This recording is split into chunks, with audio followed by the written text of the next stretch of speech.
The Subversive Fifties, 1947 to 1963. Now, I know the very first thing you're thinking is, wait a minute, that's why isn't it 1950 to 1959? Why do you? But what we today tend to think about when we think of the 50s is really, again, the late 40s. Not so much 45 or 46, because that's still, too much getting over the World War II, but really about 47, 48, we're really kind of settled down as a country. Our economy is taken off.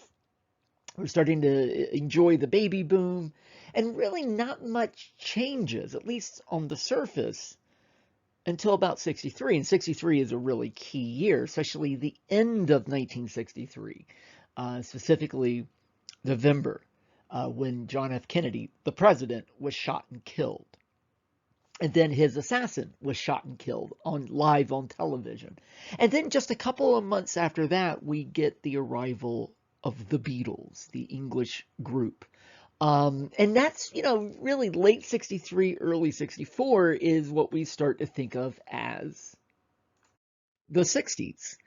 And so, what we really think of as the 50s is about a 16-year period, actually. And when we think of the 60s, what we're really thinking is, kind of 64 to about 74. 74 being the year of Watergate, right after we got out of Vietnam and when President Nixon resigned.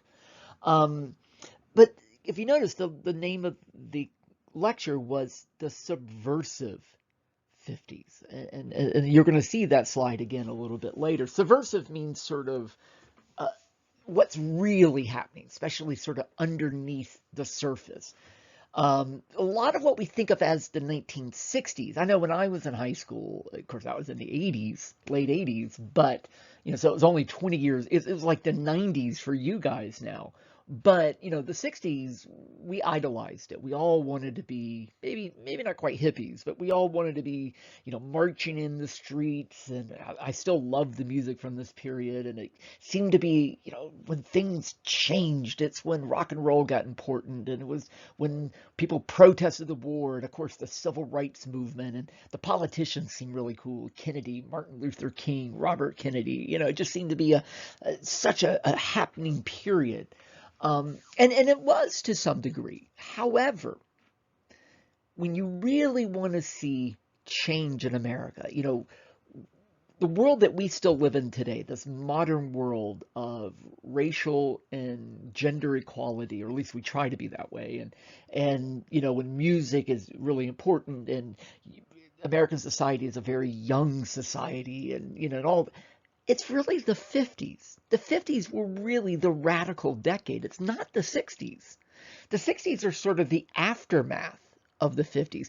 In other words, all this stuff is bubbling under the surface in the late 40s to the early 60s, but you don't notice it really until the late 60s. And in fact, my parents' generation, what we call the baby boomer, of course, okay, boomer being the big phrase right now, they sort of take credit for a lot of these changes.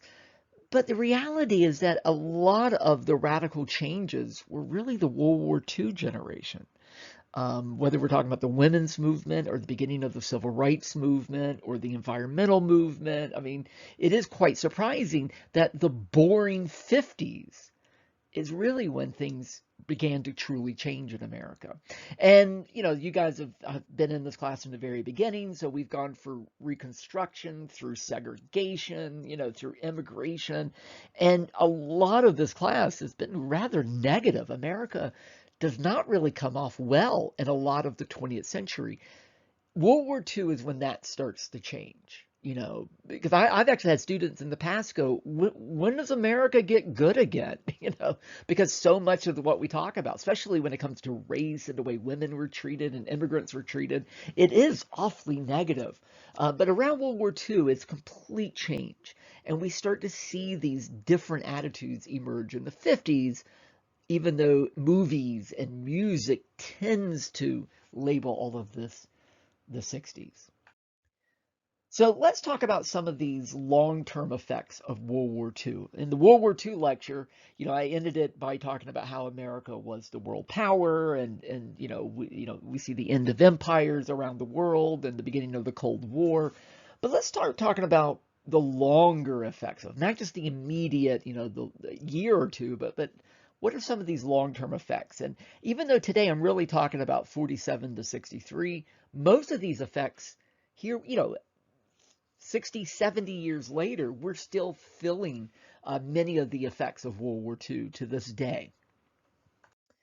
So right off the bat, the baby boom. And where's, that's my parents' generation, your grandparents' generation. But this is the period that we call 47 to, again, about 63. Everybody dates it slightly differently. I think some people date it all the way up to 65. It doesn't really matter. It's just this period when American soldiers were coming home and they were making up for lost time. And boy, did they make up for lost time. So 47, 48, we start seeing an explosion in births. And it won't be again until about the mid 60s that we begin to see that slowly taper off. And in fact, every generation has been slightly smaller than the generation before, which is one of the problems today in 2020, things like Social Security, because there's a whole bunch of boomers retiring, and there's not as many of my generation, Gen X, or millennials, or I think now my son's generation is being called Gen Z, Zoomers. Every generation has been a little smaller, so that's put some pressure. But this is the beginning of the baby boom. And of course, there's a couple of things that get added to that. We also refer to this as an education boom. Because two things. One is something known as the GI Bill, which I personally think is one of the best pieces of legislation Congress has ever passed. And it's still around today.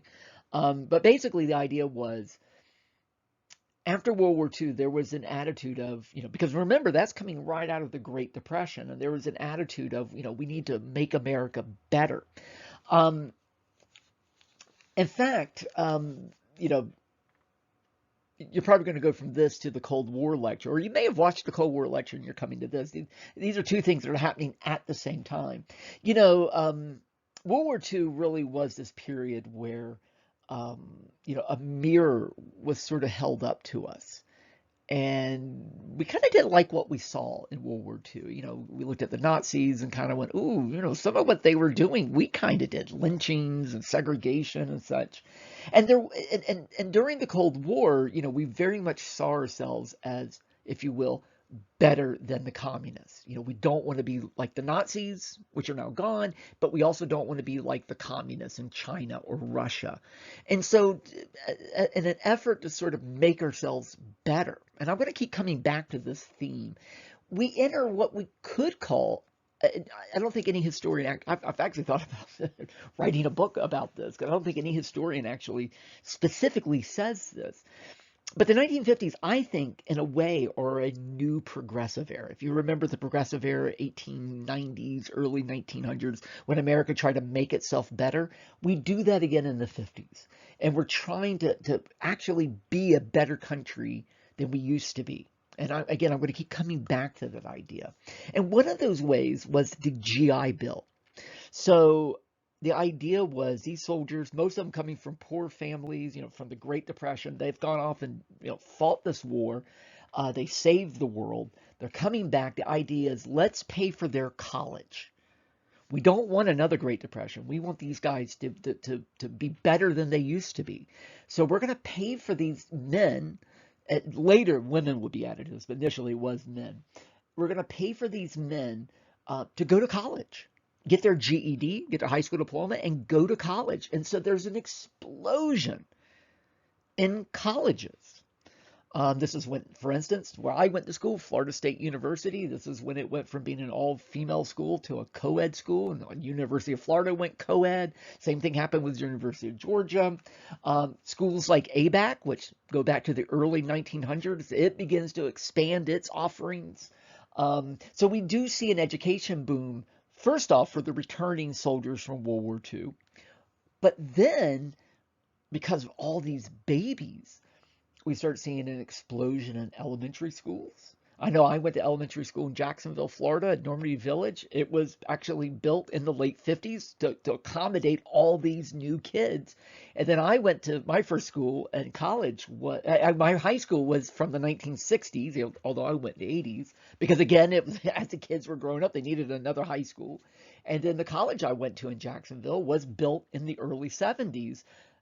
As these kids are growing up, Bainbridge State College, which now is of course part of ABAC, it too was a college built to accommodate all these young adults growing up in Southwest Georgia. So we're not only seeing it for the returning soldiers, but also for the baby boomers themselves. And we become a much younger nation.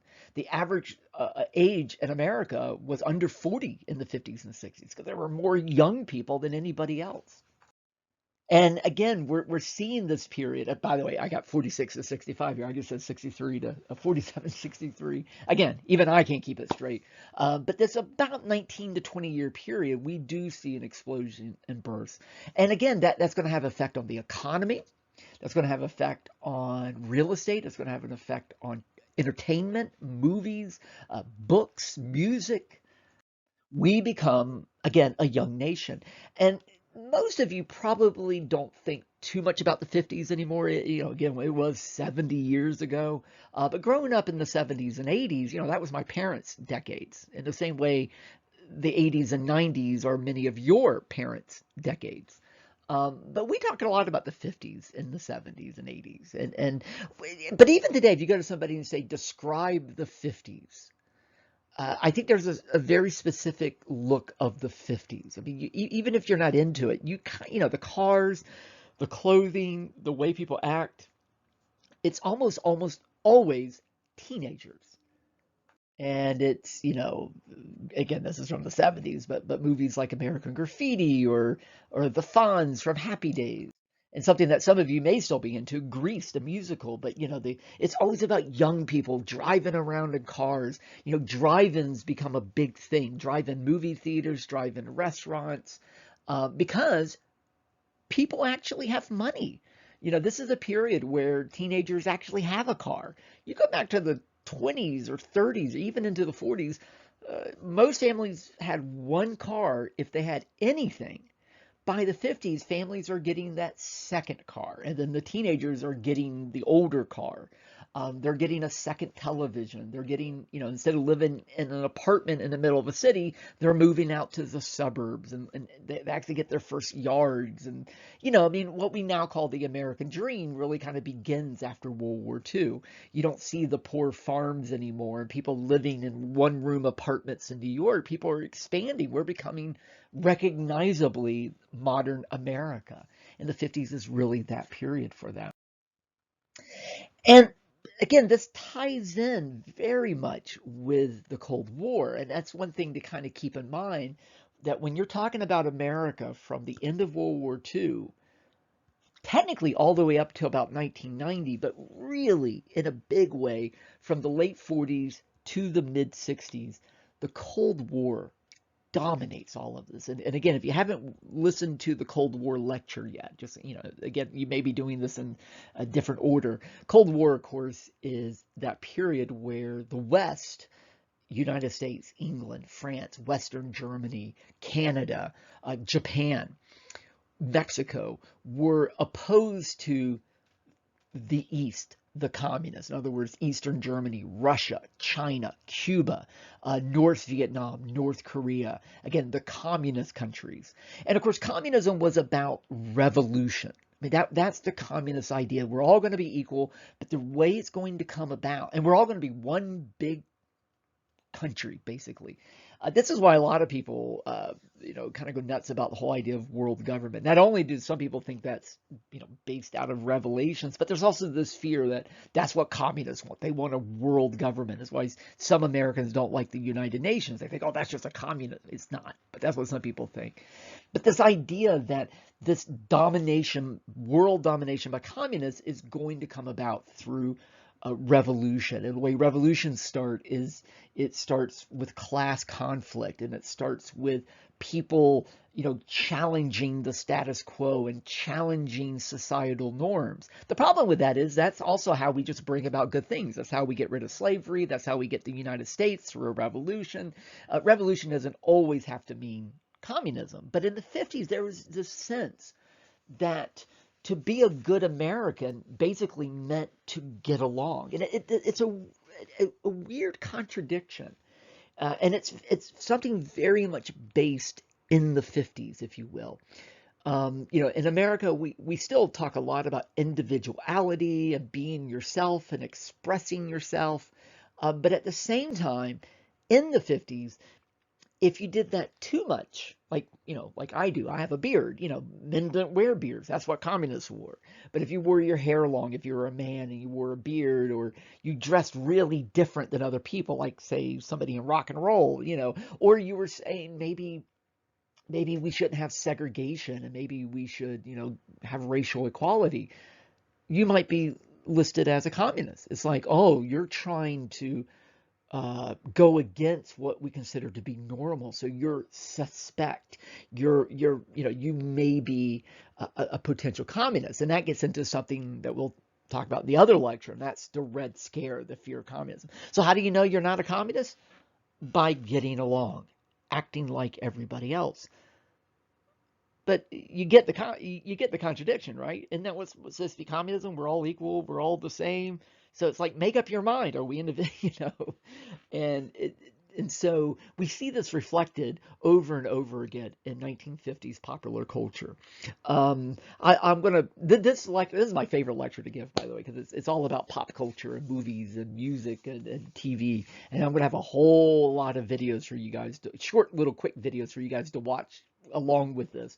And I'm going to post a couple about early 1950s television shows like Father Knows Best or Leave It to Beaver or I Love Lucy, And these are shows that show, of course, American families with married parents who all get along and they're all perfect and they have kids and they all listen to their father because father knows best, because this is supposed to be when, men were still in charge of the household and dutiful wives stayed in the kitchen and kept everything clean and served their husband. And the 50s is also when women are going to say, we ain't doing that anymore. But what's really funny is that this is a good time to, I think, talk about this, is we do tend to think about the 50s as being sort of the period of wholesomeness. And that's because television reflected that. But remember, this is called the subversive 50s. And, when older politicians go, we need to go back to traditional family values, this is what they're talking about. But what's ironic is that, again, there was never this magical period. 1 in 3 children in the 50s lived in poverty. We actually had the highest homicide rate in the 1950s. More couples reported their marriage as happy in the 70s than they did in the 50s. There was actually rising divorce rates, rising spousal abuse. So it is a bit of a myth that families were always happy. Actually, there was a lot of abuse, a lot of alcoholism. But the reason we didn't hear about it was because only a communist would talk about that stuff. So we all want to get along. That's what we mean by consensus. We want to conform to society. Anyway, I'm going to kind of come back to this contradiction a couple of times. So again, the family was considered the key to keeping America safe. If we have a good family, and of course a lot of the pressure was on the mother. What's really weird is that fathers were expected to go out, earn a living, and then the mothers took care of the children. In fact, if you read parental guides from the 50s, they actually tell fathers, don't be too emotional with your children. Don't hug them too much, especially the boys. The idea is you're going to turn them into a bunch of quote unquote sissies, which was code word for gay. This is the idea that you could turn somebody gay. And you're going to, and then they're going to be a communist. So the idea is it's the mothers that are supposed to keep the kids good, because if they don't, what's going to happen is we're going to get a bunch of juvenile delinquents. And in fact, juvenile delinquency becomes a big moral panic in the 50s. Some of you have been in my classes before. You've heard me use that term. Moral panic, as a historian, that's one of my favorite topics. Moral panic is when a society sort of freaks out over an issue. And we've done it over music. We used to do it over video games. It seems like every generation has a moral panic, something that everybody freaks out about. One of the moral panics in the 50s was the fear of teenagers. And this is kind of an interesting phenomena. The term teenager is a relatively new term. It was coined in the 20s, but it really wasn't until the 50s that people used the term teenager. In fact, the first term was adolescence. That was a word coined in 1912. A psychologist came up with this idea that you're a kid, and then there's this weird period where you're not a kid. It's about the time you hit puberty, but you're not really an adult yet, and then you're an adult. Today we consider that normal, but there was a time where you were just a kid, then you were an adult, and then we started talking about this in between time. So in the 50s, the baby boom and all these young people are growing up, suddenly their lives have changed. Because the way it used to be in America, whether you were in the city or in the country, didn't matter. You were a kid. If you grew up on a farm or a poor family, by the time you were 8 or 9, you were already doing work, working on the farm, maybe working in a factory. Then once you hit your teen years, often you dropped out of college. Out of high school, and most people did not go to college. A lot of people got married. My grandmother on my mom's side, she was married at 15. My mom married at 16. You went from being a kid practically to just being a parent and a grown-up. Well, the 50s was about the time that began to change. There was a lot of pressure for kids to stay in high school because they can afford to do that now. Stay in high school until you graduate at 18, then go to college for 2 to 4 years, and which is how we are today. But there was a transition period, and the 50s is this transition period. Let me get a little creepy and get into biology a little bit. When you hit puberty, your biology is going, okay, it's time to go out, find a mate, reproduce, and build my own nest. That's your biology is screaming that all the time, But society, your parents, school, everybody else is going, no, stay at home, don't go out, don't have sex, don't be independent, wait till you get out of high school, maybe even out of college. And there is a conflict there. Nowadays, we're sort of used to this, and society kind of knows how to handle this. The 50s was a period where society wasn't used to dealing with teenagers. Because, I'm old now, but I can remember being a teenager, and I was a nerd, But I can still remember just getting in my car and just driving. I just had to go somewhere. If I was at home on a Friday night, which sadly I was at home on a lot of Friday nights. I was a nerd, but I just thought my life is over. Oh my God! And so I had to go. So I can remember just hanging out on the street corner in my neighborhood with my friends. You had to be out of that. And then you get older and you're like, staying home on a Friday night's kind of a nice night, Because I have my own nest now. I'm married. I have a kid. I don't need to go out anymore. But there is this period, in your teens where, that's just nature taking care of itself. And, nowadays, again, we're very different. We have internet, we have cell phones, we have texting. You can, quote unquote, get out and still be at home. But the 50s was kind of the very beginning of this. So a lot of times kids, teenagers, if you will, getting out and acting out, if you will, was considered juvenile delinquency.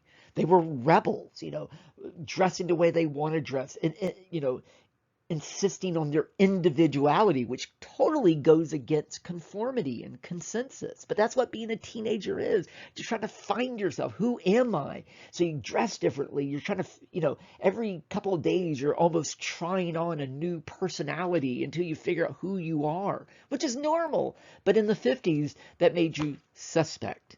And there was a real fear that America was going into the gutter with all these horrible teenagers ruining everything. They're dressing weird, they're talking dirty, they're listening to their loud music, they're driving their cars, racing down the street, and of course they're rebels. And these two posters here, one is the wild one on the right with Marlon Brando, who basically this movie, and there is a trailer. In fact, it'd be great if you just paused it, watched the trailer, and then came back. But even though they all look, if you watch it, they all look like they're in their mid 40s, but they're supposed to be teenagers. He pretty much created the look of the 50s. You know, the leather jacket, riding around on a motorcycle. But the key line, if you watch the trailer, was there's a woman goes up to Marlon Brando and she says, "What do you, you know?" She says, you know, something about rebels. You know, she has a thing on it. She says, "What does that mean, rebels?" And he, and she says, "What are you rebelling against?" And he looks at her and he says, "What do you got?" Like, I don't know. I'm just rebelling. And then a later movie, probably the more famous movie, Rebel Without a Cause, was James Dean, was really kind of not really a sequel, but it took that line and turned, and notice he's wearing a red jacket. Red, of course, is the color of communists. And so he's a rebel without a cause. And if we don't deal with this problem, these are going to be the future communists. I mean, that was the fear. I mean, it all kind of ties back in with the fear of communism. And again, there was this, and by the way, I have the trailer for this movie as well. If you don't mind, go ahead and watch that. What's interesting about this movie is it's actually a good film. It doesn't only blame teenagers. It's also blaming parents. Parents have to um, be play a role in this, because if we don't, America might turn communist because all these horrible teenagers. And it's fun. Teenagers, I think, really from the 50s on, have always been blamed for something. And you guys know, when I was a kid, television was seen as what was ruining America. And of course, it was rock and roll. And then in the 80s, it was like heavy metal and Dungeons and Dragons. By the 90s, it was video games. I don't know what it would be today. Texting. It's always those kids and their texting and their cell phones and their social media, TikToking, whatever. In the 50s, what they were afraid of was the music, and we're going to get into rock and roll a little bit later. I'm going to talk about comic books in just a second, and humor. These horrible jokes these kids are telling. I'm going to talk about that later in the lecture. And it is funny. I mean, again, what we're really seeing is the growth of a growing teenage population, which, again, today we're used to. This was new in the 50s. And so there was a sense that these boys and girls are going to ruin America. And movies in particular were full of, most of them, the first two I talked about were great films. Most of these are horrible films. But if you look at any newspaper from about 50 to about 55, every week there was a new one of these types of movies. Juvenile Jungle, A Girl Delinquent, The Hoods of Tomorrow, The Delinquents, Youth Runs Wild, Live Fast, Die Young, The Sin-Steeped Story of Today's Beat Generation. Beat was a youth movement we'll talk about later. The Cool and the Crazy, 7 savage punks on a weekend binge of violence. So again, what was to blame for this? Some of it was the emerging rock and roll, the irreverency. But in the early 50s, the big moral panic, sort of, we had a giant moral panic about teens, and then there was another moral panic within that one, and it was a moral panic about comic books. Comic books, this new thing that started in the 30s. We talked about it with World War II and the rise of Superman and superheroes created by new immigrants. By the 50s, superheroes were considered boring. That's what the 30s generation read. The World War II generation, they read Superman and the Flash and Batman. By the 50s, the baby boomers, they thought, that's what my parents read. I don't want to read that. So in the late 40s and into the 50s, comic books became huge, but not superhero comic books as much as, in fact, most of the superhero comic books went away. But but romance comics and crime comics. And it is weird because I find even though superhero films are giant in the 2000s, I mean, they are the biggest movies around, hardly anybody actually reads comics. I grew up reading comics. I like comic books, but most people don't read them anymore. But in the 50s, there was an era where comic books, titles like crime suspense stories, literally sold millions of copies every month. And again, you can see these are great stories, by the way, but they're not tame stuff. I mean, again, getting back to this idea of subversive 50s, I mean, you want to talk about misogyny. I mean, here is a cover where it's just two male hands holding a woman underwater and choking her to death. Now, most of these stories in these types of comic books actually do wind up where the criminal does indeed pay the price. They're kind of like these little O. Henry stories, but in a mean way, where a criminal does a horrible thing, but then they pay the price in the end of the story. But it's very much these comic books are about what's, because crime was going up in the 50s. And these comic book stories are full of greed and sex and violence, which was probably a more accurate representation of America than was TV shows like Father Knows Best. So there were tons of these comic books, and even today, I think because I would argue the 2000s are a relatively kind of safe decade. I think most of our entertainment, tends not to be overly gory. I think in the way it was in the 70s and 80s, and I find a lot of times when I show these covers to students, there is kind of a reaction like, "Oh my God," and this is again the era of the 50s. This one's probably the most famous one. Um, this particular comic, which again is about a husband who kills his wife by chopping off her head, um, was actually investigated by the U.S. Congress. They were so worried about the effect of these comic books on youth that they actually they were going to actually, believe it or not, they were going to outlaw comic books.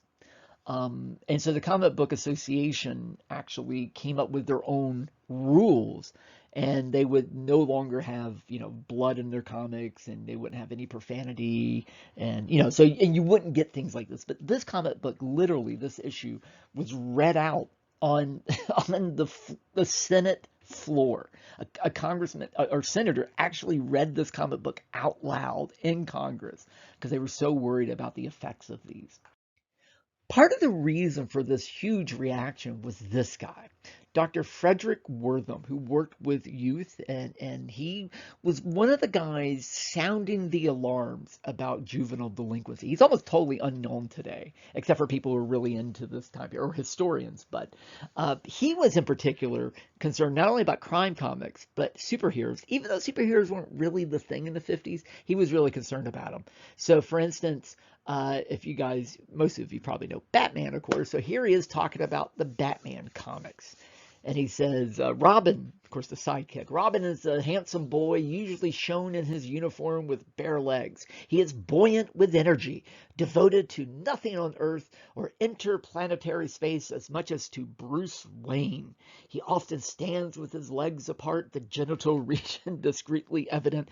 Frederick Wortham was basically saying comic books are going to turn our kids into criminals. They're going to turn our kids into horrible people. And of course, this is the 50s. This is a period of homophobia. So being gay today, and I know people still debate this, but you being gay is just something that you're born that way. It's just whatever.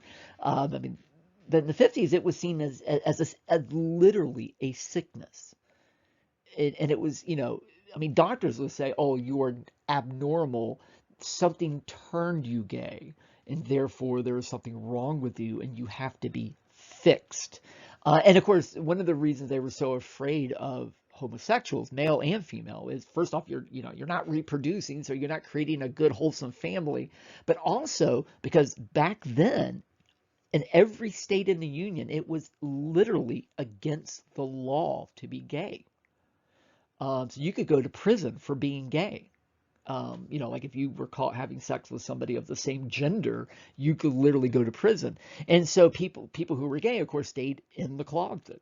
And the fear was not only where people were afraid of that, but the fear was communists could use that to blackmail you to turn you into a communist. Again, it keeps going back to communism.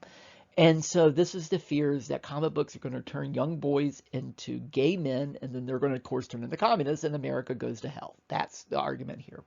And it's interesting that the name Bruce in the 50s and 60s became sort of synonymous with homosexuality. If you listen to old comics, old comedians back when they used to do, which is really vicious gay humor, and they would often use the name Bruce to make fun of gay men, and the argument, most people think that it came from Frederick Wortham talking about Bruce Wayne. And of course, what is Robin's real name? Dick. And of course, Frederick Wortham's like, that's not an accident. So of course, to some degree, this is totally wacky.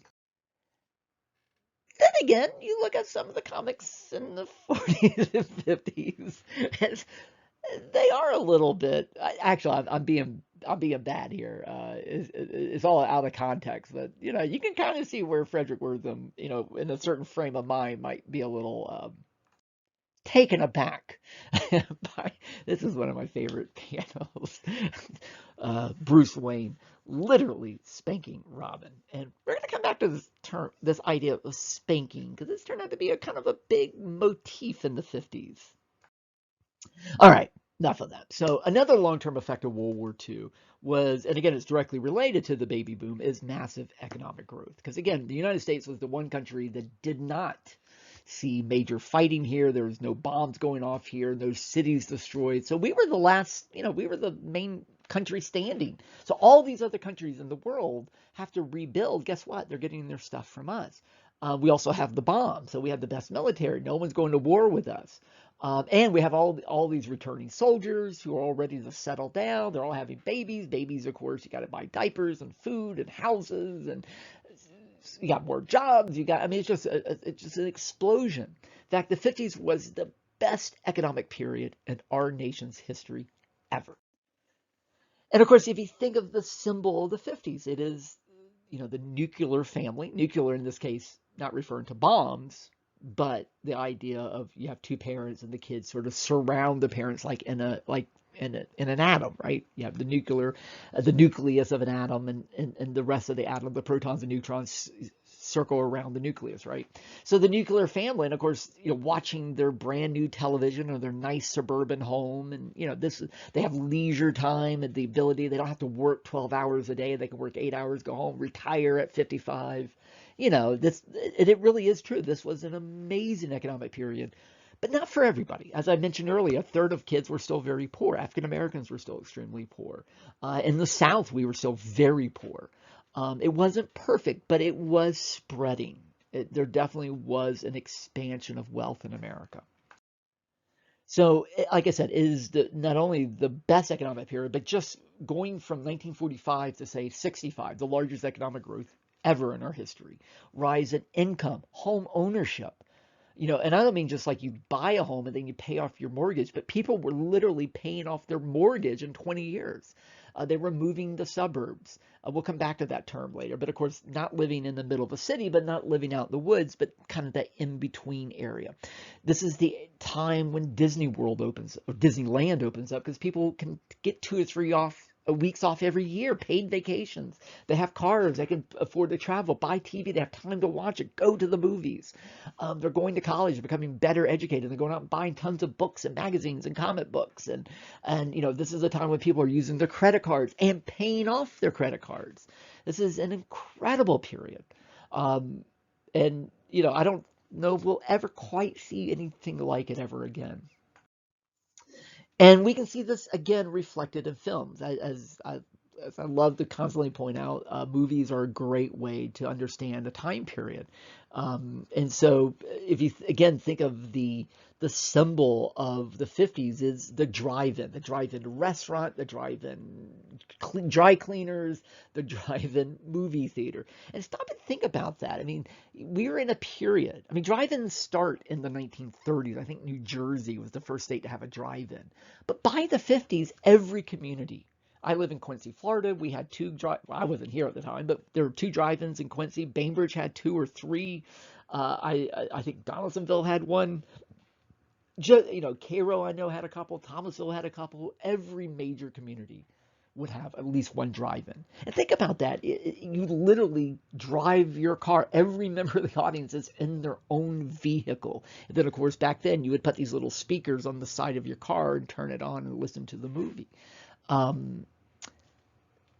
What better symbol that America was exploding economically than the drive-in movie theater?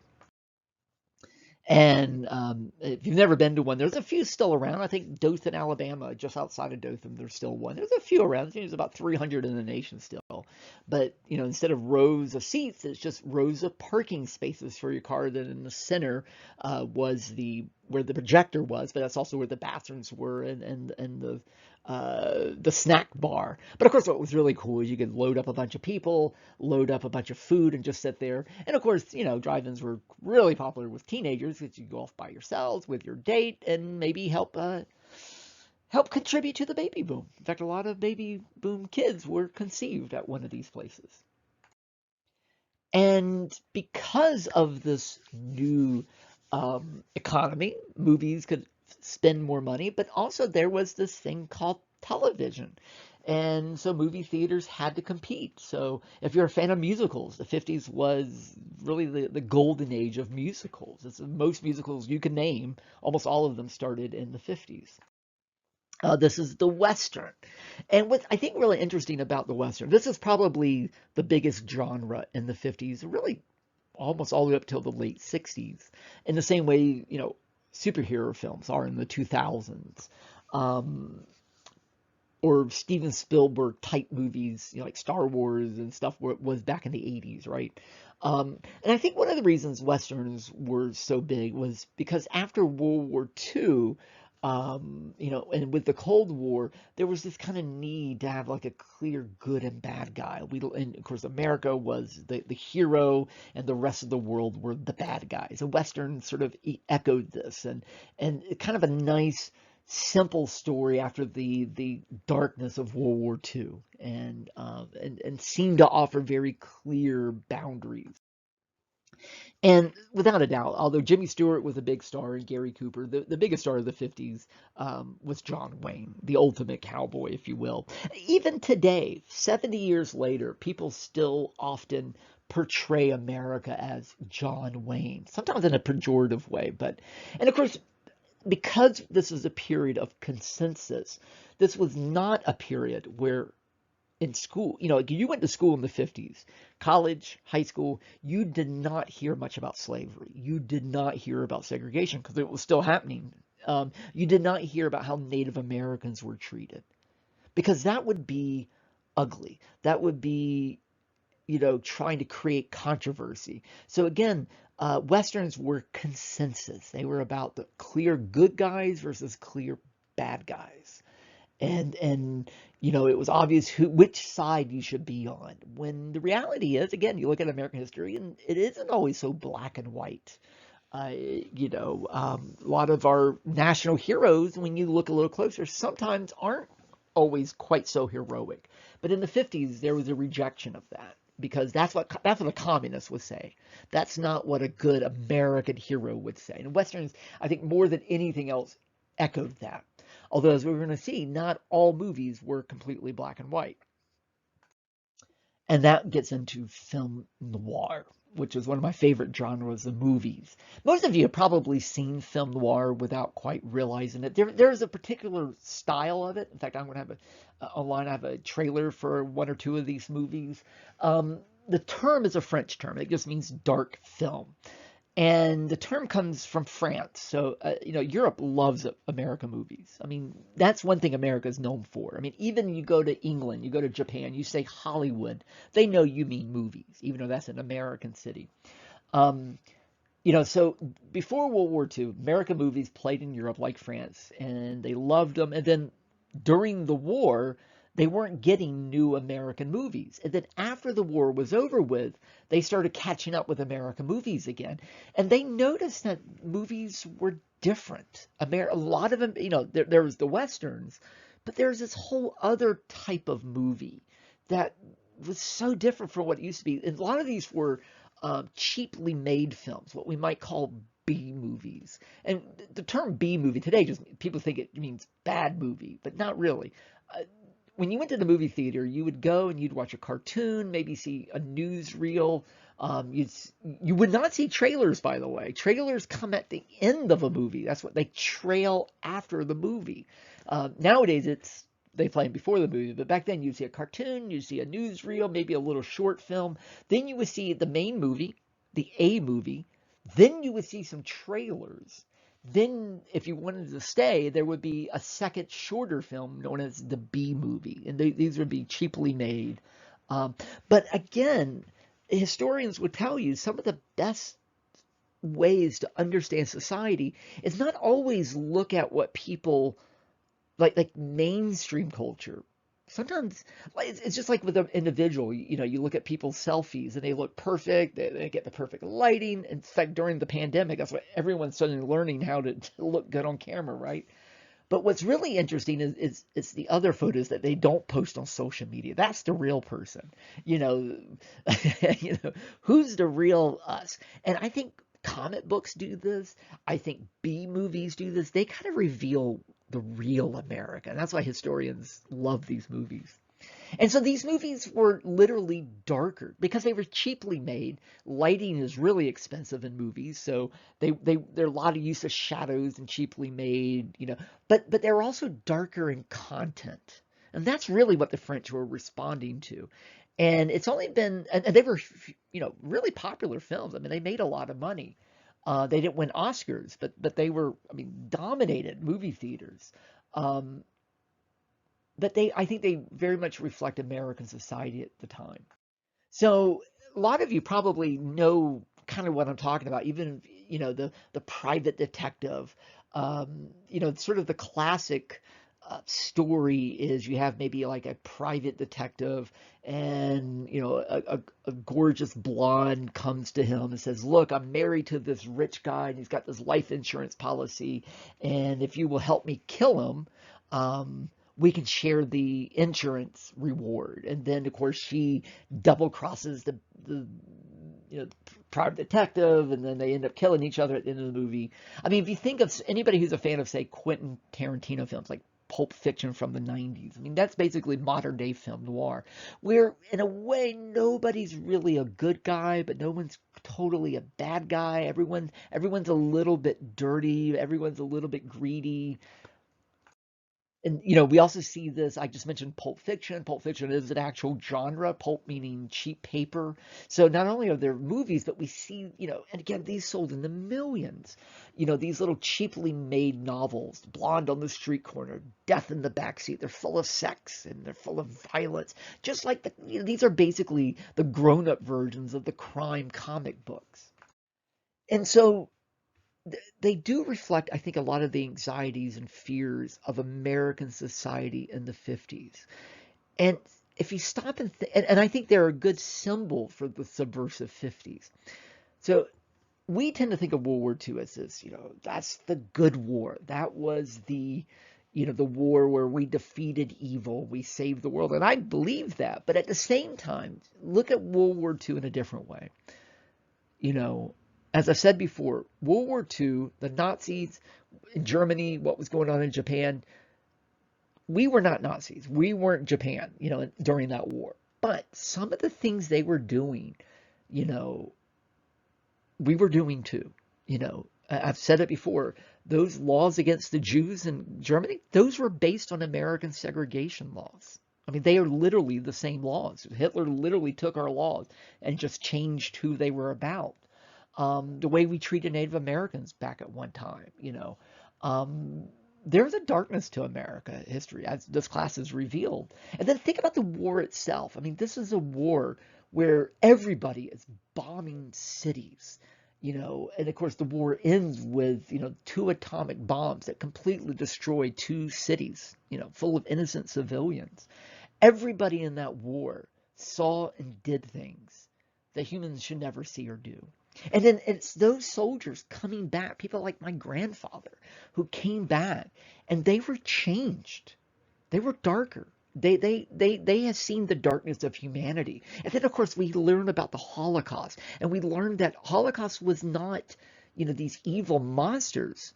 We use the word monster to describe people, and we do that so that we don't have to admit that they are actually just fellow humans, just like you and I, which is really scary, that ordinary people are capable of horrible things.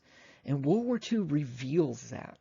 And so these guys are coming home, and they're not. They're TV might have Father Knows Best and all of that, but these returning soldiers and their wives, they want stuff like film noir. They want those crime novels because they've seen the ugliness of society. They want to see that. So on one hand, they're going to see these nice, innocent westerns, but they also want to see this darker side of America. But at the same time, as I said at the beginning, this is also a period where by revealing the ugliness of American society, we can also then change American society. Oh, we used to be racist. Let's quit being racist. We used to be sexist. Let's quit being sexist. So not only does it reflect America, these movies, to a little, I don't want to over exaggerate it, but they also played a role in America changing in the 50s and 60s. If you ever get a chance, film noirs, they're a lot of fun to watch, and they're great films. But we can also see this what I call this progressive or this reform movement that kind of comes out of this looking at ourselves in the mirror and wanting to be better, because we have to be better than the communists, right? So let's make ourselves better. And so we kind of get this new type of movie that's sometimes either film noir too, by the way. Film noir could be these as well, but what we might call the social message film. These are movies that the idea is you go see the movie and you come out a better person. And a lot of these tend to win Oscars, like this one here. So Gentleman's Agreement is sometimes considered the first of the social message film. So this is a film where Gregory Peck plays a journalist. He's the guy in the chair. And he has a friend, John Garfield, the guy at the bottom, who is Jewish.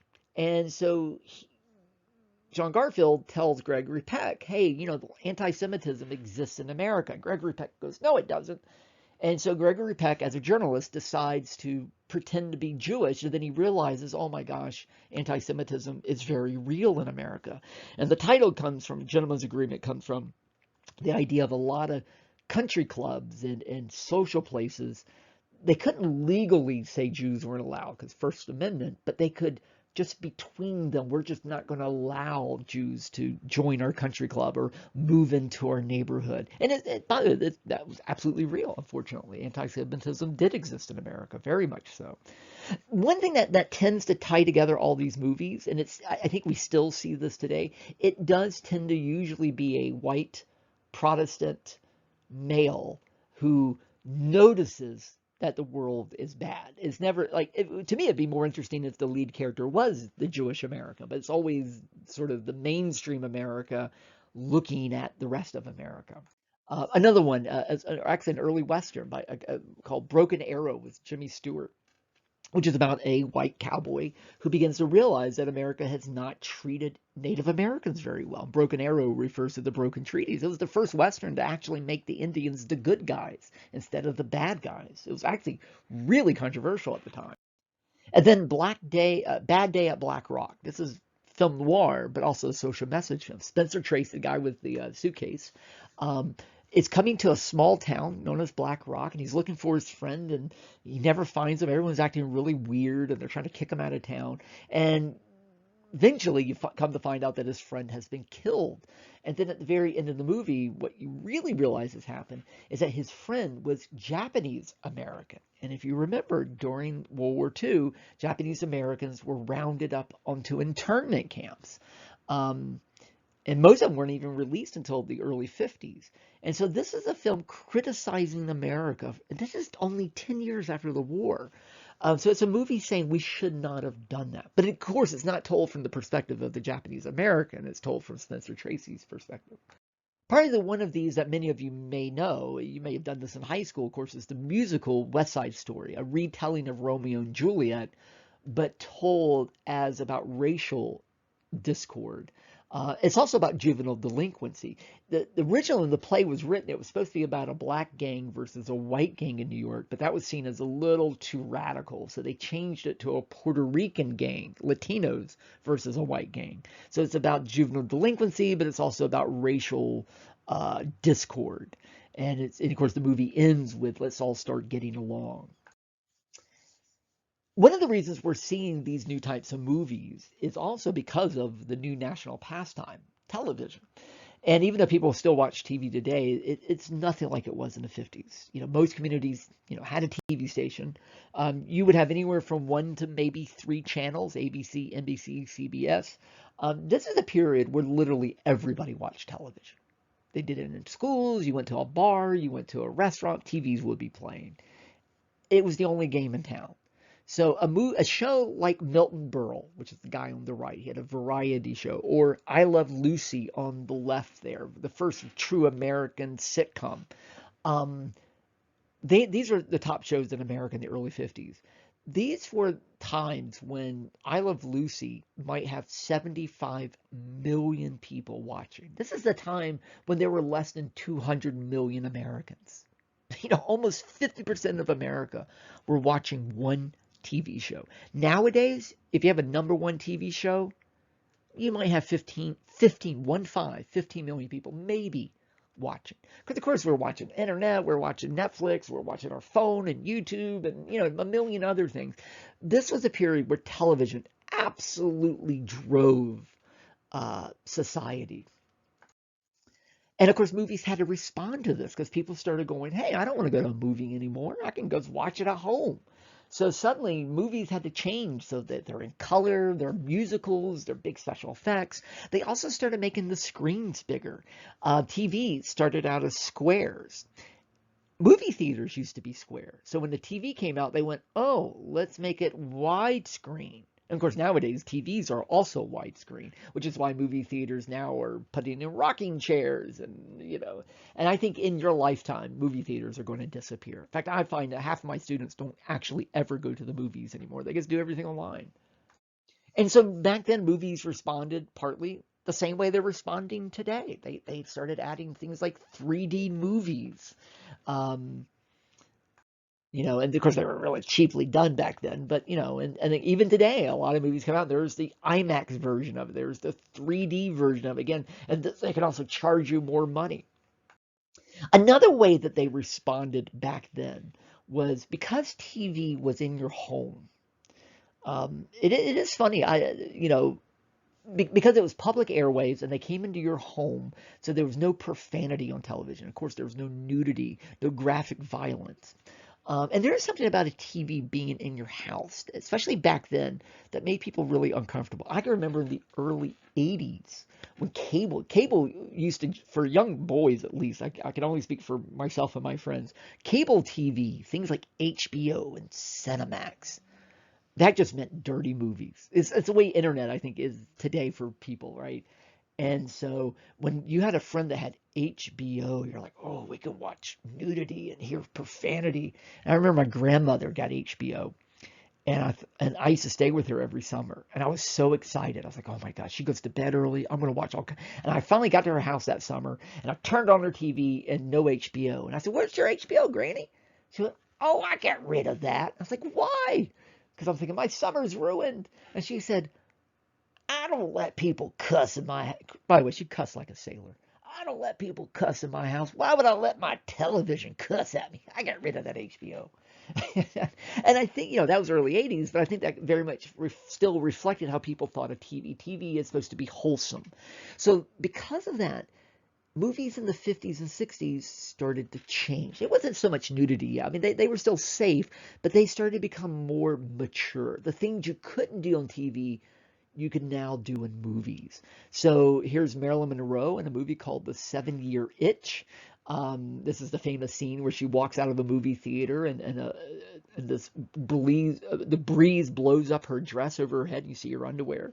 You couldn't imagine that in the 30s, that happening. Of course, the title 7-Year Itch refers to this myth that every 7 years, husbands have to go cheat on their wives to scratch their sexual itch. So the title is a dirty title.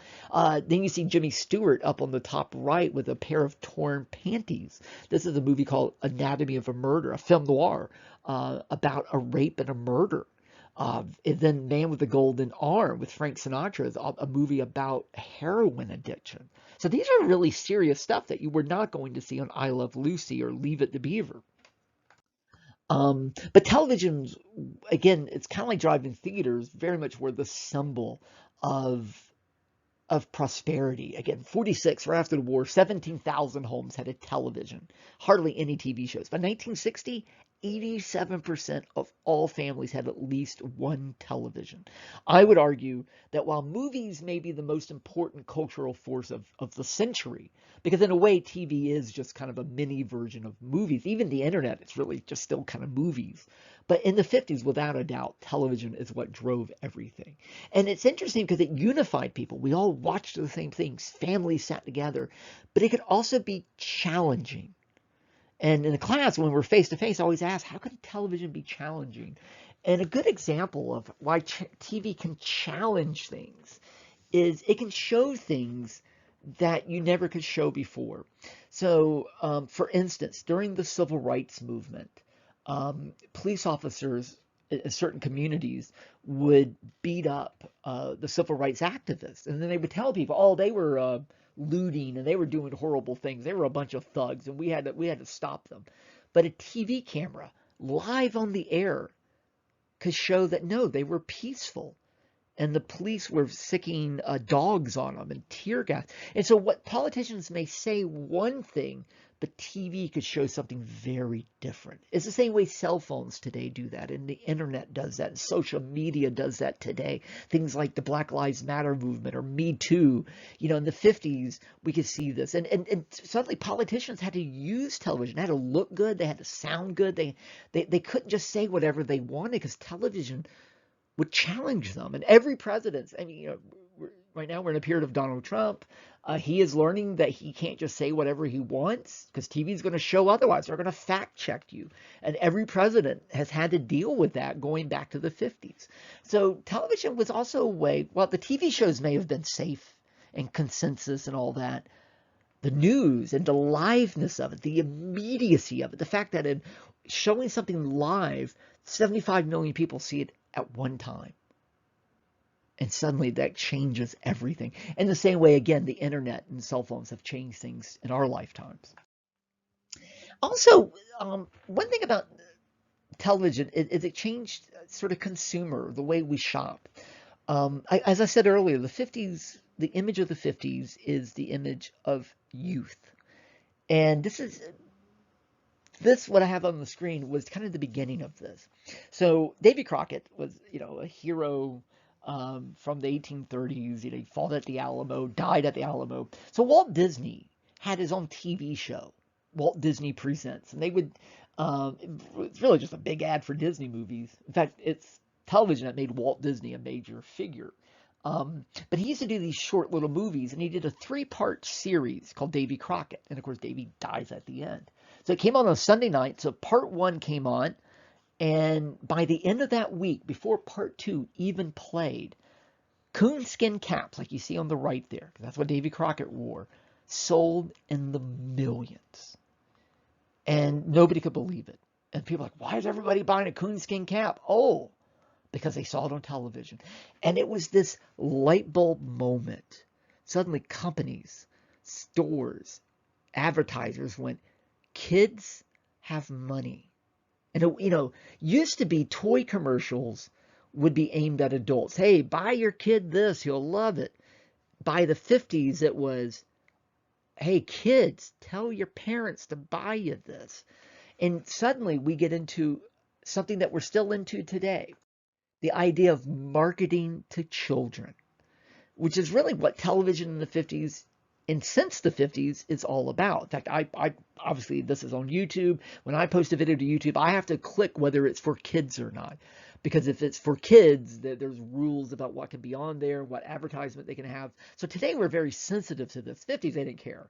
So shows like, and I guarantee most of you don't know these two shows. On the left is a show called Captain Kangaroo, which was a big kids show from the 50s all the way till the 80s. And then on the right, the biggest show. In fact, I have a clip of it. In fact, I want you to watch it. A show called Howdy Doody. You know, it was this marionette puppet and Buffalo Bob. That's the guy you see sitting there. In fact, if you watch the clip, you'll notice that in about 30 seconds after the show begins, they're already advertising. So suddenly, business changed. Because even though kids didn't have money necessarily in their pocket, they controlled their parents. I remember working as a cashier at Blockbuster Video. We'd always have our candy right beside the counter. So when they're checking out, their little kids are going, "Mom, I want a candy bar." And they would say no, and then the kid would cry, then they would buy the candy bar. Go to the grocery store. Notice when you go to the cereal section, up top is where all the old guy cereal, the stuff I have to eat, the high fiber cereal, that's all at top. And what's on the very bottom? All the marshmallows and all the candy cereal. Because they know kids are going to go, "Mom, can I have this?" And the mom's probably going to buy it. This is when that began. You guys, most of you are probably anywhere from 16 to about 25. The world is marketing to you. When you're on YouTube, when you go to the movies, when you watch television, every ad is for you guys. When you get my age, they quit advertising to you. And that started in the 50s. This is the recognition that America is a youth country and kids have money, or at least access to money. And it is interesting how, looking at some of these old ads, this is, because now we know soda is horrible for you, terrible for your teeth and, the sugar. But here is an earlier ad for Coca-Cola for young mothers. For a better start in life, start cola earlier. How soon is too soon? Not soon enough. Laboratory tests over the last, they've made this up, by the way. Laboratory tests over the last few years have proven that babies who start drinking soda during their early years have a much higher chance of gaining acceptance and fitting in during those awkward preteen years. In other words, you don't want your kid to be a juvenile delinquent and be a rebel and a communist. Get them drinking Coca-Cola. Don't worry about their teeth. Just get them some soda in them. This is also because this is the baby boom period and they're marketing to kids. This is the golden age of toys. So things like Barbie, which started out actually in Germany in 1959, and Matchbox cars and Hot Wheels and toy robots and action figures and Mr. Potato Head. In fact, I have an ad. You got to check it out. I got an ad for Mr. Potato Head. They actually used to use real food. What better sign that you have plenty of money than to encourage your kids not to eat their vegetables, but just to play with them. But anyway, so you got to watch it. So Potato Head and hula hoops and frisbees and Tonka toys and Play-Doh, these all got going in the 50s. All right. What's another long-term effect of the Second World War? The women's movement, and then tied directly to that, what we might call the sexual revolution. So let's talk a little bit about the women's movement, what sometimes later might call the feminist movement. And it's interesting. I started teaching in the early 2000s. I think I was 32 when I first started teaching. And at FSU, a school that used to be all female, and even today, there's still a majority female at FSU. And I remember saying the term feminism and getting this reaction like, "Oh, yuck." And I was like, "What?" I just couldn't believe it. I mean, I know sometimes, people are conservative, don't like feminism, but although feminism started as a conservative movement, actually. But, it's like it's about gender equality and the rights for, you women wouldn't be in this class if, and it was amazing that it was a lot of times the young women that were very anti-women's movement. And I think part of that is because, I was born in 72, so even during my lifetime, women have had a lot more rights than they used to have. But I think a lot of women, especially growing up in the 90s and early 2000s, really thought, well, women have equal rights, and the people who are screaming for feminism, or, and it is true, by the way, before I finish, every movement has its extremes, every movement, including feminism, so that tends to be the image, and not realizing that, no, things used to be really bad for women.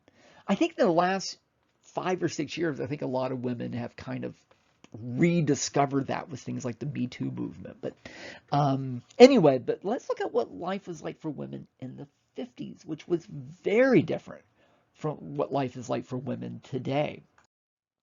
So, and how does this relate to World War II? Well, World War II was a period where women started working in factories and other what used to be considered male jobs.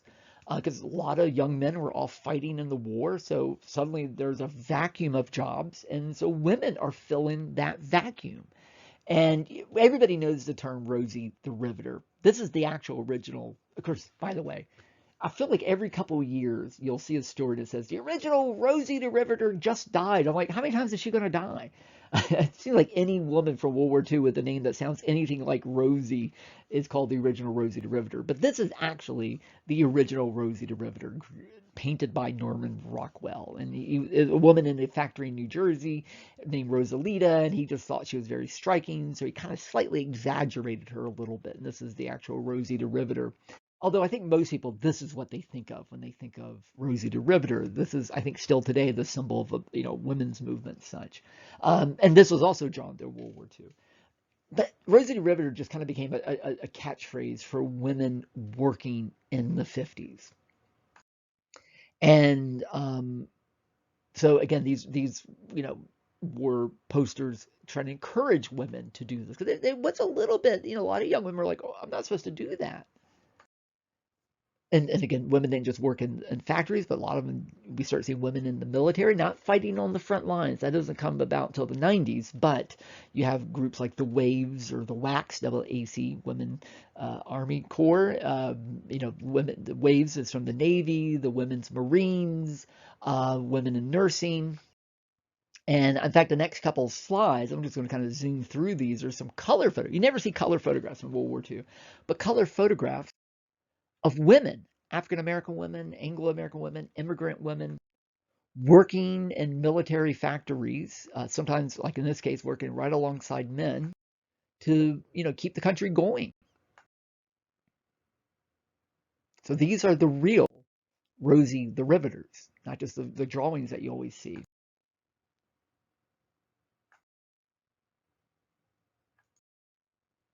Some were young, some not so young, some very feminine, some, just all kinds of women. And that's actually one of my favorite photographs. I would love to hear the conversations at this lunchroom table. And even though this particular image is mostly older women, but a lot of these women, when the war is over with, are going to have to leave their jobs. And I'm going to get into that in a moment. But at the same time, a lot of these women liked the freedom that they had. Because think about it, they're earning their own money.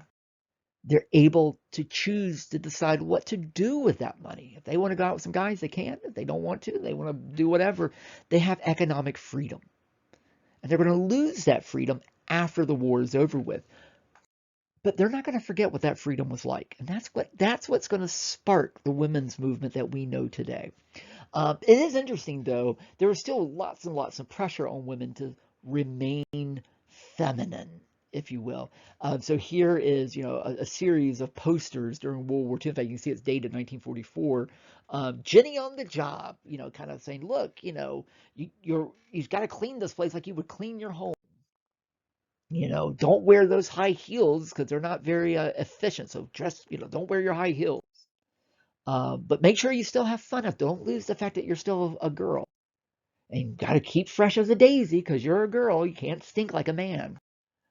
But then after the war, there was this big push for women to leave the job. I mean, again, it was kind of your patriotic duty, but then you're supposed to go home. Do you want your wife to work after the war? Is women's place in the home? Some women, the one on the right is actually going, some women were going, we don't want to go home. We liked working. We liked, earning our own pay. We don't want to just sit at home all day. I mean, some did. And a lot of them did at the beginning, but then resisted it later. So there was this big push, make room for daddy, which, by the way, is the name of a TV show in the 50s, one of those family TV shows, Make Room for Daddy. Women were encouraged, I kind of put that in quotes because they were often forced, fired.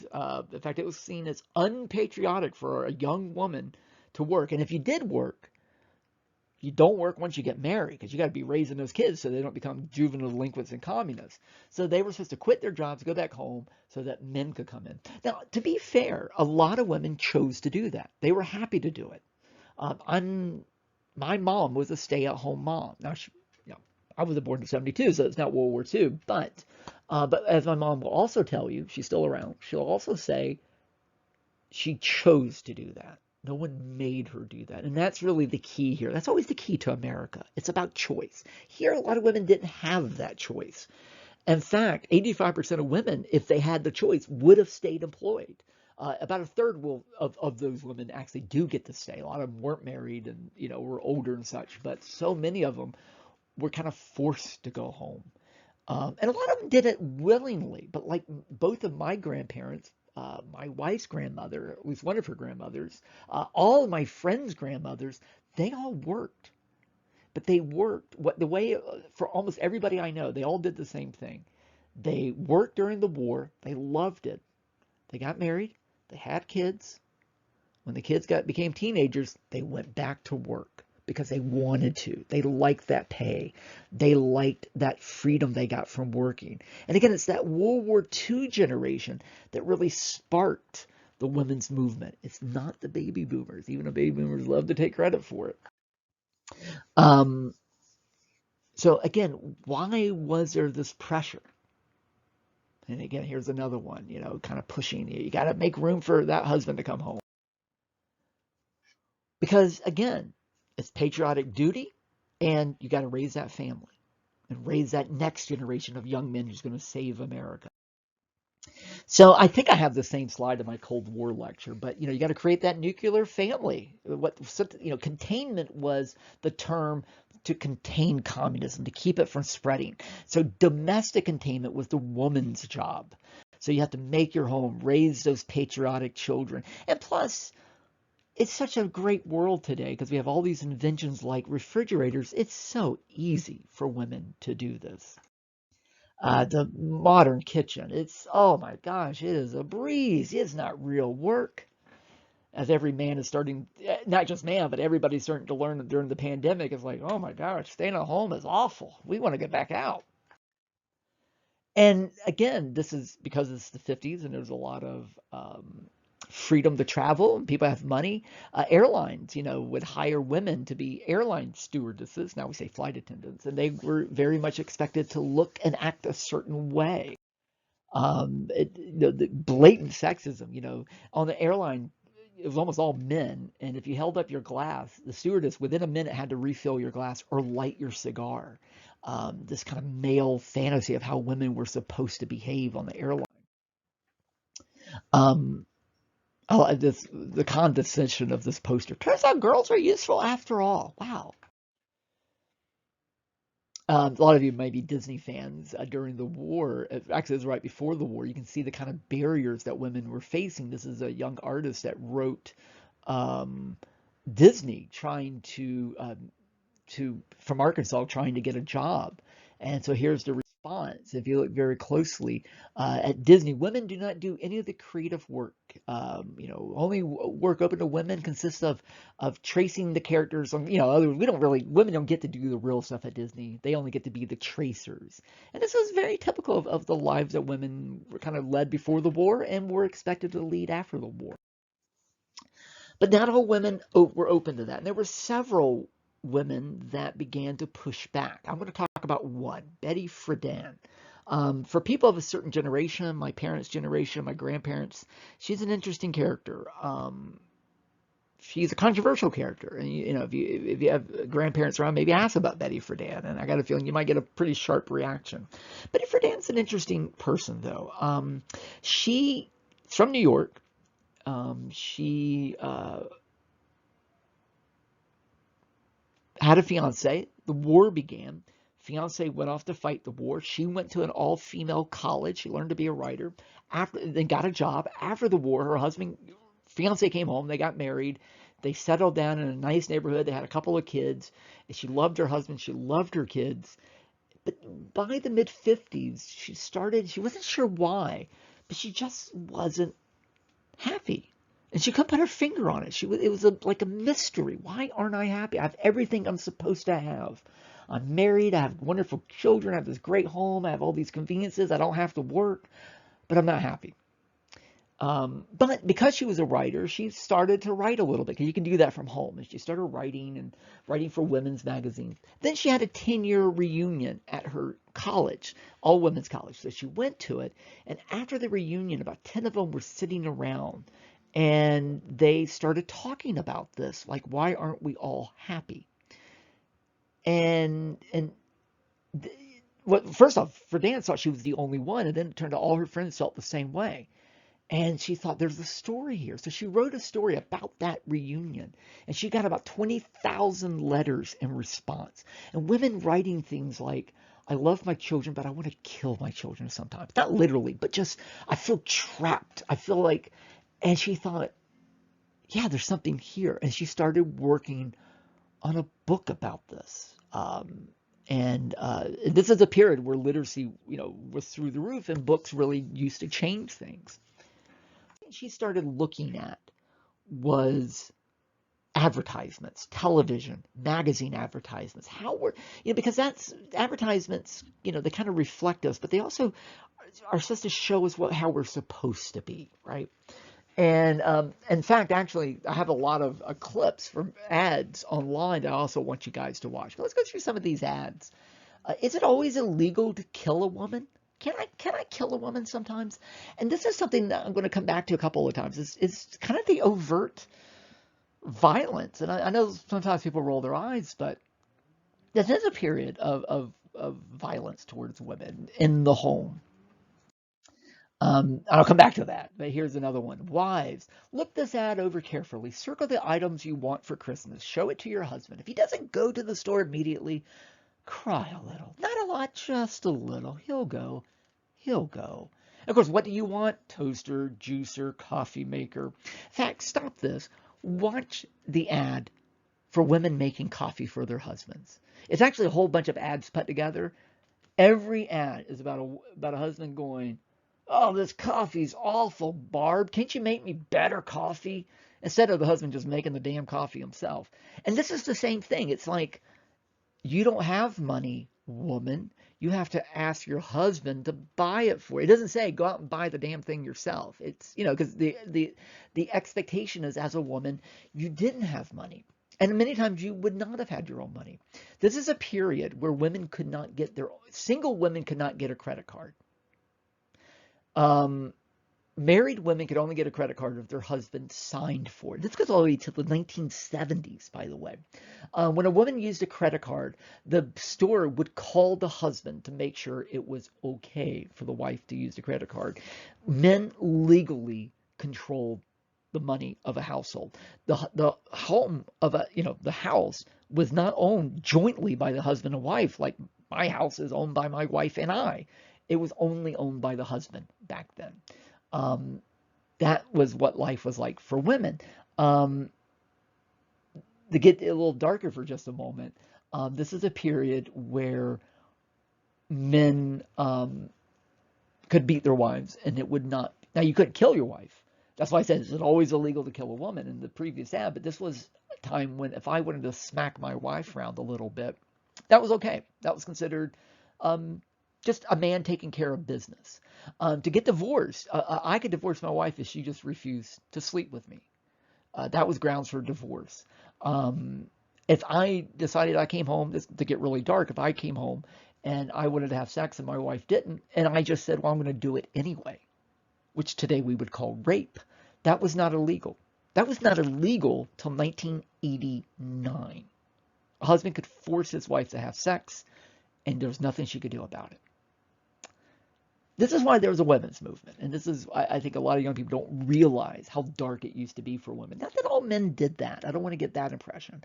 But they could have. You mean a woman can open it? Gosh, it must be easy to open.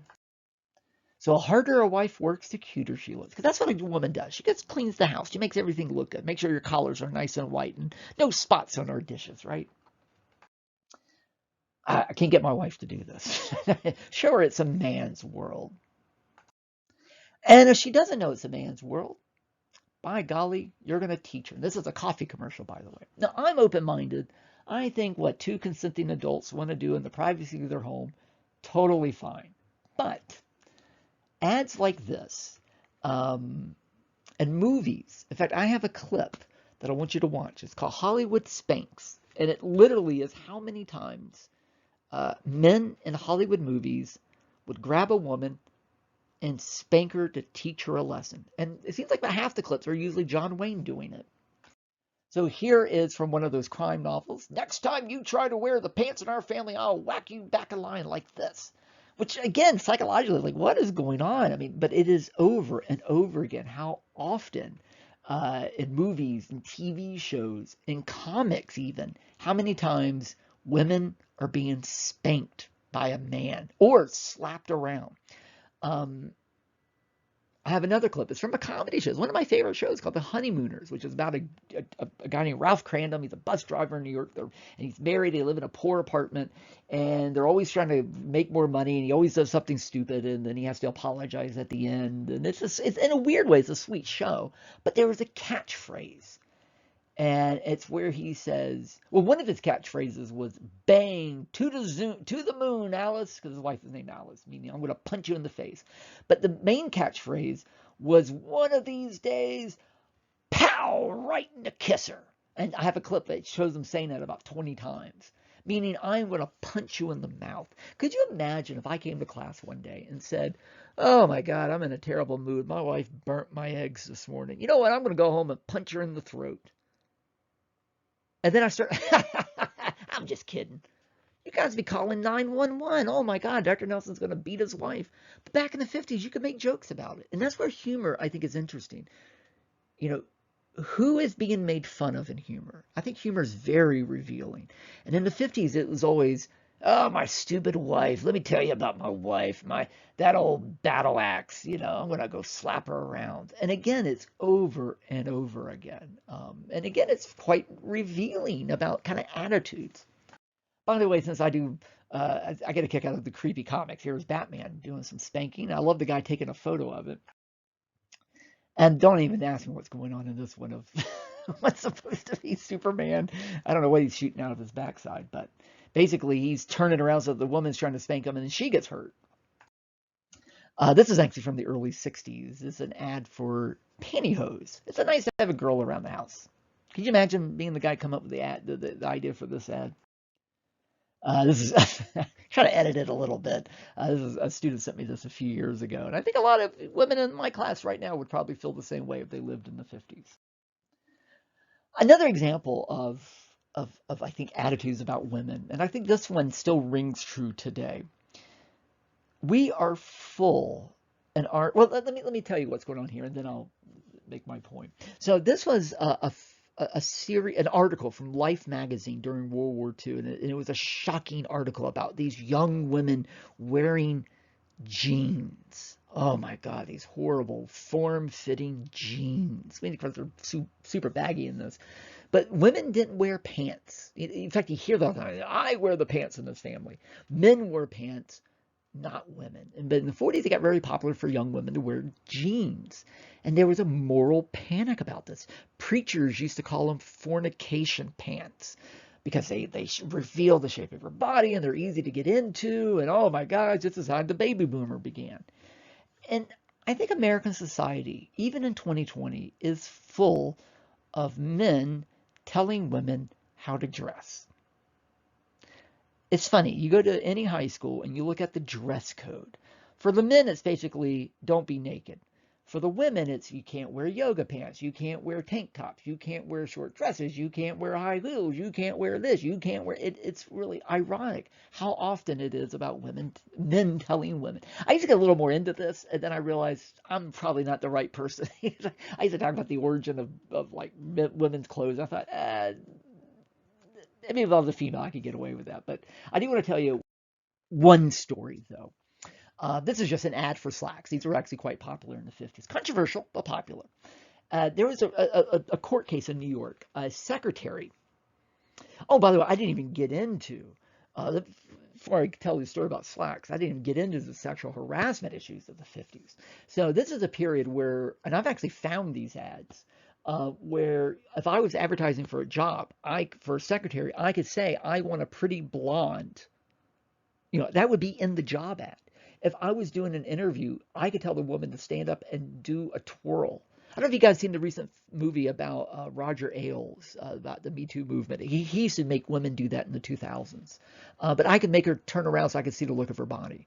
I could hang up nude pictures of women, and that would not be sexual harassment. Sexual harassment didn't even exist till 1975 as a term. That's when the term was coined, 1975. So full of sexual harassment back then. Anyway, a secretary working for a boss in New York went to court to pay her boss's parking ticket. He was like, I want you to go pay my parking. I mean, he gave her the money, but she had to go pay for it. So she walks into court. She's wearing slacks like these. And the judge said he fined her $100 and said, get out of my court until you put on a dress like a normal woman. The only reason we know about this was because a New York Times reporter was in the courtroom and was like, oh my God. And he wrote about it. And it became this kind of controversy. But yeah, it used to be legally, judges would not hear a woman if they were not wearing a dress. How dare they try to dress like a man? Again, this is the time period we're talking about. And what's really funny is, I think we can still do this sometimes. If you flip, sometimes we don't, I think especially men don't always notice. I mean, things are better today, but even now with movies and ads and stuff, I think it's only when we kind of flip it that you realize how ridiculous a lot of this stuff is. So if you take a lot of the pinups from the 50s, but put a man in them, of course, that looks ridiculous. And it makes men go, oh, that's how women have felt for years. And I remember, even though sexism has gotten a lot better, it still exists. And I remember about 10 years ago, Walmart was selling these shirts, be a hero. And then, of course, for the girls, it was, I need a hero. Now, again, I don't know if you see that in 2020, but in 2010, this was a big controversy. In other words, oh, the girl can't be the hero. She has to be saved by the hero. But again, and you've probably seen these. There's tons of memes kind of showing how silly it is. And by the way, I know young men are also often objectified, and you guys have a lot of pressure as well. I'm glad I'm not a young man in many ways, because I think young men today are also under a lot of pressure to look away in a way that we weren't back in the 80s. But it still seems to be a lot worse for women, because man can get away with the dad bod. You get away with it, but a woman can't get away with that. It's still. And I grew up reading comic books. I still like them. I like superheroes, but I was always embarrassed by them, partly because, I never understood why they always made the women look like porn stars, basically. I was like, if I want porn, I'll go look up porn. I don't need that in my comics. And, the way the artists actually do it, they just draw them naked and then they color them in. I mean, they literally just draw them totally naked. That's really what they are. And I never understood this. I don't need this to read a comic book. And it's getting better, but when they first started making the Marvel films, they very much played this up. And this is my favorite. I don't mean this in a creepy way, but to illustrate this is my favorite pose. Meaning, it's so ubiquitous that I think people don't even notice it. Now, I noticed Scarlett Johansson in a heartbeat, believe it. I like Scarlett Johansson, but this is the classic pose. I call it the twofer pose. So you see her from behind, so you can see her behind, but she turns just enough so you can also see her breast. That's why I call it the twofer. And you see it all the time used, the overt sexuality of comics. It's like the men are all dressed, but the women, like Wonder Woman, it's almost totally naked. It's like, don't they need to be covered up too? Don't they need a cape? And again, why don't we draw the male superheroes like the female? And then you go, oh, it looks ridiculous. Here's another example of the twofer pose. I've never seen men do Good Lord. And this is the worst. Oh my God. All right, enough of that. But I remember the first time I think a lot of people noticed it was when the first Avengers film came out in 2010. And it looked like this. And this was the original poster. And a lot of people, it was just a little too obvious. People went, oh, so Black Widow's the only one showing her butt, but then she's also showing her breasts, but every other character is just straight on. And it just seemed a little too obvious. I think even Scarlett Johansson was kind of like, guys, come on. And then one of the earliest memes was somebody drew this, and you went, oh, yeah, it does look ridiculous. So they changed the poster to this one. In fact, actually, Iron Man's kind of doing the two for pose there. Anyway, so I just wanted to use some modern examples, but basically what Betty Friedan did was she looked at ads and she looked at TV shows and she said, look how they expect women to behave. And she wrote a book called The Feminine Mystique. And it was a bestseller, very controversial. And one of the things she argued was that the difference between men and women is that men could go off and work and experience life and come home and raise the kids too and enjoy home life. But women were expected to only be at home. They weren't allowed, if you will, to experience the outside life. It was it again. Now she called it a concentration camp, which I don't think anybody today would use that language. It's like a concentration camp. That's obviously extreme language, but what she's really describing is very accurate in that women did feel trapped, but they also weren't allowed to talk about it. And a good example is my grandmother, my dad's mom. She was one of those women that worked during the war, went back home to raise her kids, and then went back to work. She told me privately before she got Alzheimer's, when I first became a historian, she said she owned this book. And my grandfather found out, threw it out. She went and bought it again and hid it from him. And even though she would not publicly talk about how much she liked it, like to her husband and stuff, but she privately said, oh, I agreed with this book. And she said every woman I knew felt the same way. And it wasn't the only book to come out, but it was the most famous. And again, it sparked this idea that maybe women could have more in life. That's all it was. It's about choice. That's all it's really about. And again, I think these expectations of women, and again, I know men get it nowadays too, but nothing as women. There was a period in the 60s and 70s where women weren't expected to always be super sexual and, they could be whatever they want. And you do see this period in the 60s and 70s of very strong, powerful women who were very beautiful, but didn't have to conform to a particular image. Women like Aretha Franklin.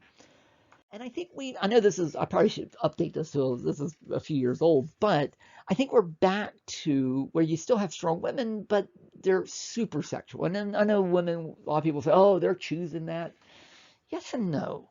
Um, you don't see a lot of plain looking women in popular music anymore. And even when they are, they very quickly become very sexualized. And that's something um, I think a lot of young people may don't even notice how overtly sexualized everything kind of is today. And it does seem to be, in a weird way, harkening back to the 50s, but in a much more explicit way. Usually I always ask at beginner class when I do this, does anybody know what this is? And almost everybody does. And whether you use it or not, or you should use it or not, that's a private choice. But hopefully everybody knows what birth control is. And the 50s was the beginning of modern birth control. There's always been ways to, if you will, prevent yourself from getting pregnant.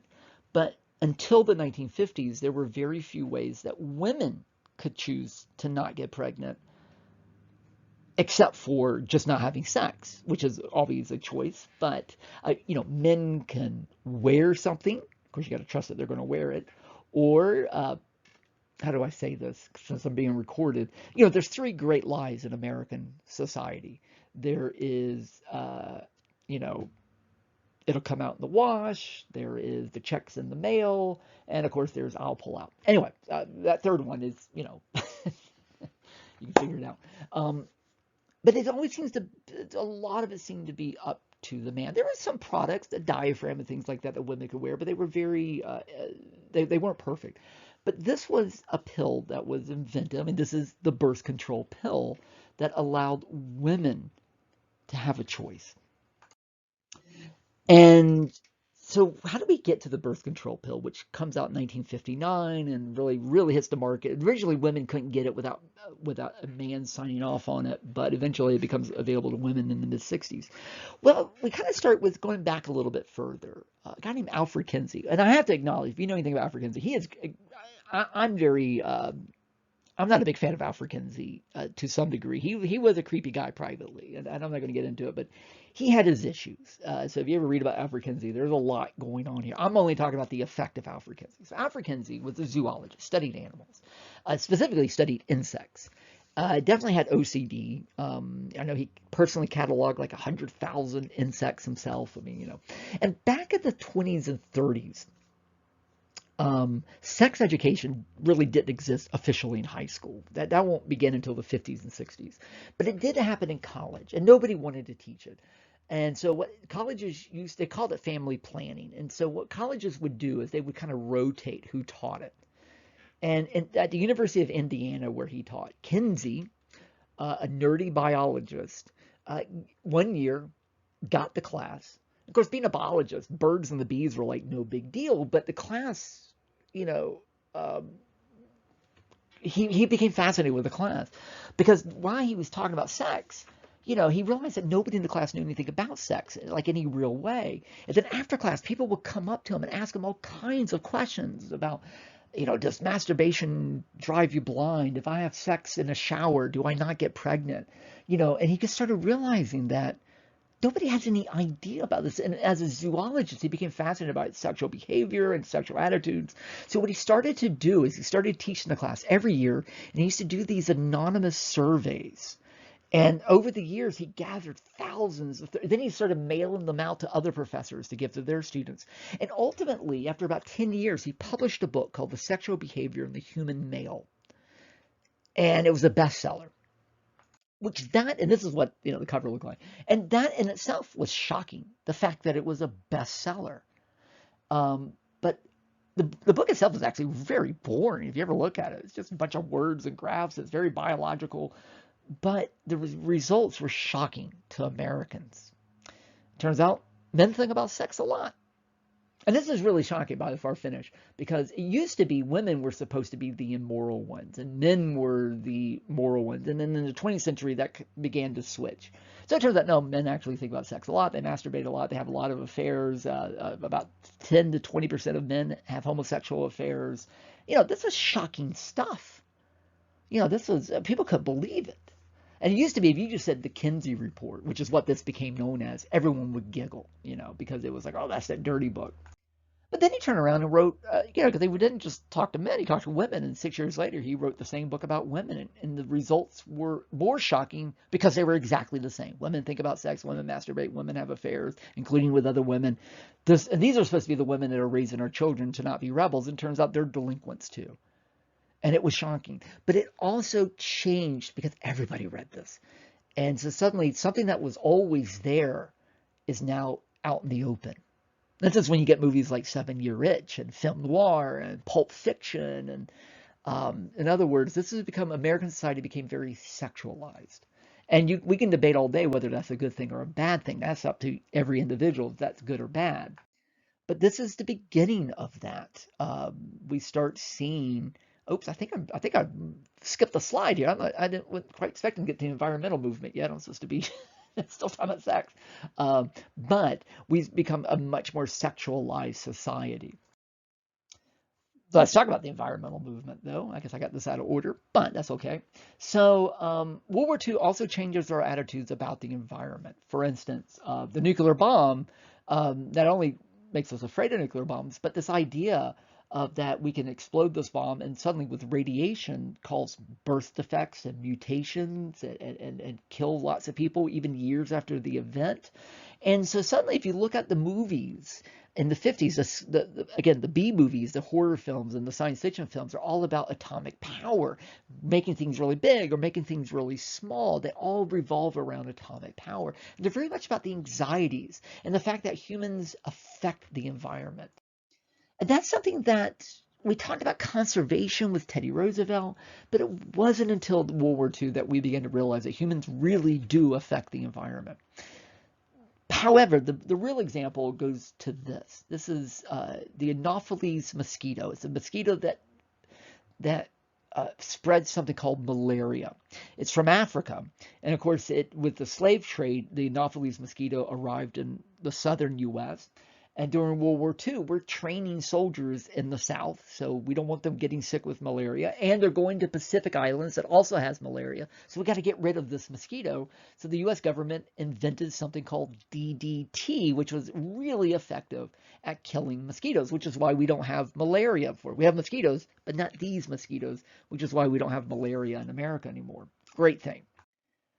But DDT, which then began to be sold in stores, may have some problems. DDT, I'm not going to pronounce them, but you can see it actually stands for the three chemicals that it's comprised of. So a woman named Rachel Carson, who was a biologist, she worked for the federal government. However, she was a great scientist. However, because she was a woman, she was only allowed to officially do things for kids. She wasn't allowed to do real science. She did real science on her own. She was also a birder. This is in Massachusetts. So she noticed every year in spring that every year there were less and less birds. And she was trying to figure out why. And she started talking with other scientists. And she eventually wrote a book about this. And the book was called Silent Spring. It's one of the most famous American books out there, one of the most influential. And the name is a double entendre. It means silent spring, meaning less birds. So the spring itself is literally quieter. But it's also about the silent killer. If you've noticed on this cover of the original book, it shows water. So what the book really reveals through her research is that things like DDT chemicals get into the water, and then it gets into the drinking water, but it also gets into the swamps and wetlands, and animals drink them, and then it has effects, unintended consequences. And for instance, DDT will make eggs for birds less, like weaker, so therefore they're more prone to predators eating them, and you get less birds. And the bird that was most affected by DDT was the American eagle, which used to be American eagle almost went extinct in the 50s. But she also looked at other pesticides and things like that.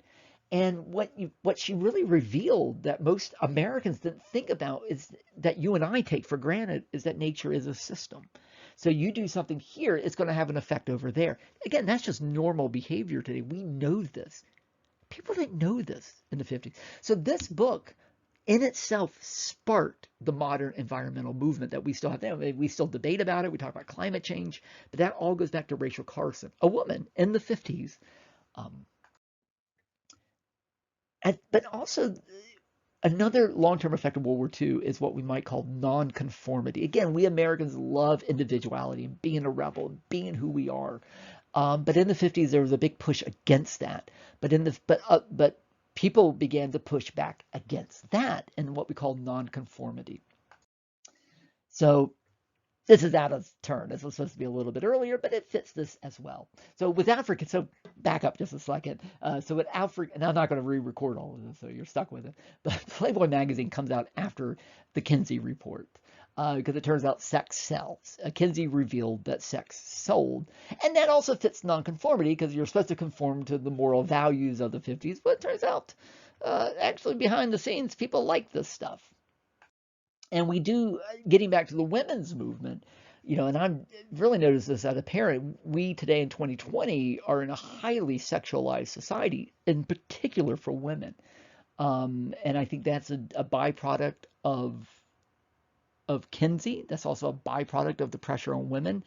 It's also a little bit of a byproduct of conformity, nonconformity, because women are kind of resisting how they're supposed to behave.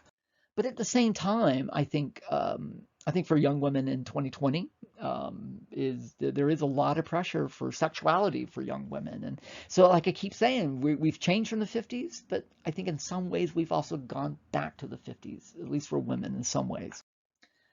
All right, so the subversive 50s. What makes the 50s so subversive? And this is getting into nonconformity. So this painting is by a guy named Jackson Pollock. And again, it's just I love Jackson Pollock paintings. They don't mean anything. I just think they're cool looking. But this was kind of typical. We don't think of this as a 50s painting. We think of Norman Rockwell.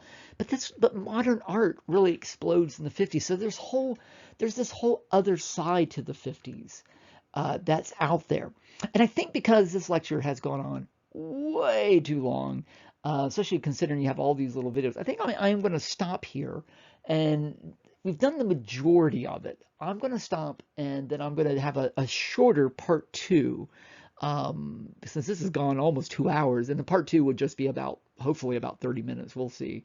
But I think I've gone long, and I think this is a nice time to kind of stop it. So we've kind of built up looking at the 50s and some of the effects of World War II. But the next part of this, we'll dive into the subversiveness of the 50s. So anyway, as always, I hope you never are afraid to pause me whenever you need to. But anyway, we'll pick up with the subversive 50s in part two. Thank you, guys.